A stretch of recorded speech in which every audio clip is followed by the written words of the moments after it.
आकाशी चंद्र चांदण्या तोडून मी का आणल्या, मनाचा पाळणा करू बांधून घे जरा झुला, डोळ्यात तूच साजणी सुखाचा स्पर्श तू नामा, तुझ्या विना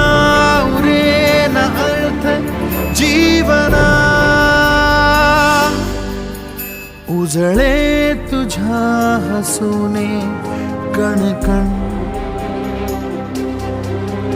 अन चंद्र हे हातीचे काकण,